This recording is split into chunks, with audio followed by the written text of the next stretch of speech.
Let me start by setting the scene.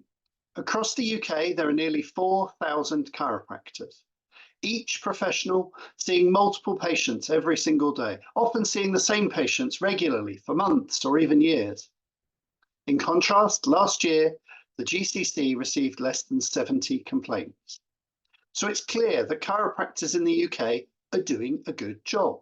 It's a safe profession with a long history of helping patients, and the GCC recognise that. Today, I want to explain a bit about the code, the review we are going through, how we got here, and what happens next. The code sets out the standards of conduct, performance, and ethics, and the standards of proficiency that are expected of you as a chiropractor. In short, it defines professionalism. By publishing these standards, patients can be confident that they will receive quality care in their treatment. Chiropractors can be clear that the standards are the benchmarks of basic professional conduct and practice. You can go well beyond these standards, and we would encourage you to, but you have to at least meet them. And the GCC has a defined public position, a measure that chiropractors know they must reach when they apply for the test of competence, and a defined standard that they must demonstrate they have met if a complaint is made about them. I will keep referring to the profession, professionalism, and being a professional. So can I touch on that for a moment? Chiropractor is a protected title, and chiropractic is a profession. You are highly trained individuals who have studied for a considerable length of time to earn the title, and you continue your education and development to maintain the title. And the most basic definition of profession focuses on just that, the knowledge and training required. Then there's a definition that considers that being a professional shoulders special responsibilities and a need to conform to higher ethical standards. Some definitions of profession go further still and suggest that those responsibilities, ethical and moral obligations, need to be enshrined with a code of conduct or code of practice. Now in the UK, because the term is a protected title and there is legislation you must be registered with the GCC, the code is that enshrining of professionalism. Now, because it's set by the regulator, the code can be seen by some only as a stick to bash the profession with, but that's not its role. It is there to publicly state what are the basics of conduct, performance, ethics, and proficiency that everyone can expect of every chiropractor. In March, when we published a blog posing questions about a new code, which we'll explore in more depth in a moment, one of the trends was chiropractors telling us how they currently practice, and example after example demonstrated professionalism and easily exceeded the current code. Now, I'd like to leave that with you for a moment while I explore another trend in those comments, a misunderstanding of what the GCC is here for.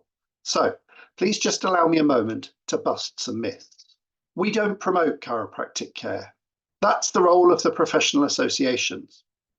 It was in our original legislation, but our responsibility to promote chiropractic care was removed, quite rightly, in 2007. We are here to promote patient safety, protecting patients and the public. We regulate all of chiropractic.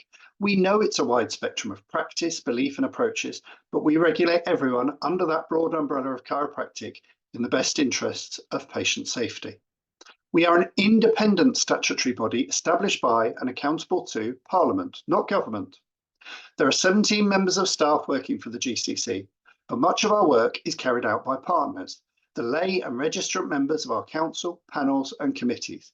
Any registrant can apply to be on these panels. We neither ask nor know how they practice. The one important detail is that they are there to represent themselves, not any part of the profession. By law, we have to investigate every complaint we receive, no matter how serious or spurious. GCC staff are not able to make any decision on any complaint. It is all done by committees. This is not necessarily how we wish to work, and we've been asking for regulatory reform for a long time to enable us to make quicker decisions on less serious complaints. But at the moment, this is where we are. We last consulted on our code in 2015, with the most current code coming into effect in 2016. The profession, healthcare, and society have all evolved enormously in the last 9 years. Reviews are essential so that we can ensure that the code is relevant to current practice, continues to deliver effective public protection and confidence, and is understood by everyone who uses it. Last year, we did a scoping review of the code. This found that there was an opportunity to link the values and principles of the code closer to the regulatory goals and the outcomes. The report also identified some areas for development. Some of these are developments of existing standards. Some of these are new concepts to help keep us in step with other healthcare regulators. So in January and February this year, we concentrated on developing the values and principles which were taken to the Council for agreement in March. The values agreed were patient-centred care, honesty, integrity and transparency, safety and quality, and professionalism. And alongside the existing principles in the current code, we suggested 2 extra ones. Ensuring safety and quality in clinical practice, which specifically looks at encouraging a working environment that has a culture of safety, continuous improvement, and preventing harm before it occurs. And fostering collaborative healthcare, effective professional relationships, and supportive workplace practice. This specifically looks at how professionals work with other colleagues, both within their own clinic and within the wider healthcare environment. Now, as you all know, in early March, before the values and principles had been agreed by the Council, we published a blog. It asked some difficult questions, but it was not meant as a consultation. It was to help us explore some of the questions that we ourselves are asked at the GCC. The GCC, by its nature, is an information bubble. We are contacted when something has gone wrong, when someone wants to make a complaint, or someone thinks something must be done.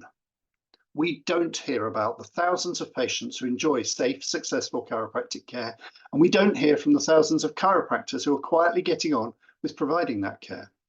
To start to tackle that information bubble, last October, we started the Pulse survey. Each month, we invite 10% of registrants to tell us how confident they are in us as a regulator and give us their views on the GCC and the profession. If you've not yet had an opportunity to complete the Pulse survey, keep an eye out for your turn at the top of the monthly newsletter. The Pulse survey comments highlight all sorts of issues, some of which we can easily sort out, and some of which feed into our strategic work, such as this code review, the regulatory reform, and our next strategy. So while the questions in the March blog were controversial and they encouraged the whole profession to engage, they were also exploring issues we had received from patients in their complaints and issues we'd received from chiropractors through the Pulse survey. You can see more of the context in the blog response briefing sheets that we've shared on our website. The feedback to the blog was unprecedented. There were more responses than we anticipated, and we hope you can see we have learned so much from them. Thank you so much for taking part, and thank you for taking the time to read the briefing sheets and for joining us in the Code Conversation. We are holding 3 Code Conversations with registrants to explore in more depth what we have learned and how the profession would like to see the code develop. The findings from these conversations will be taken to the June Council meeting alongside a draft version of the code and a proposal for the legal consultation process. If the Council agreed to the draft, it'll be consulted on more widely over the summer, with the final version going to Council for agreement in December. Our aim this year is to evolve the code, not tear it up and start again. And there is a whole team of us at GCC working on this. Now, as I mentioned earlier, one of the gratifying trends in response to the blog was chiropractors telling us how they currently practice, and example after example easily exceeded the standards in the current code. This is fantastic, as it means the current code is not onerous or difficult to implement. But it also supports our view that there is room to raise the standards without having an undue impact on the majority of chiropractors. John F. Kennedy said that a rising tide lifts all ships, and we think there's an opportunity here. If we can peg the basic standards at or just below the level of current practice, not at the level that was expected 10 years ago, if we can raise those basic standards that every chiropractor has to meet to match the current expectations from the public, the patients, and the vast majority of the profession, if we can define the expectations of the modern professional chiropractor in the new code, then surely everyone can benefit. Thank you so much for listening and for engaging with the Code Conversation. We look forward to your further involvement when we go out to formal consultation over the summer.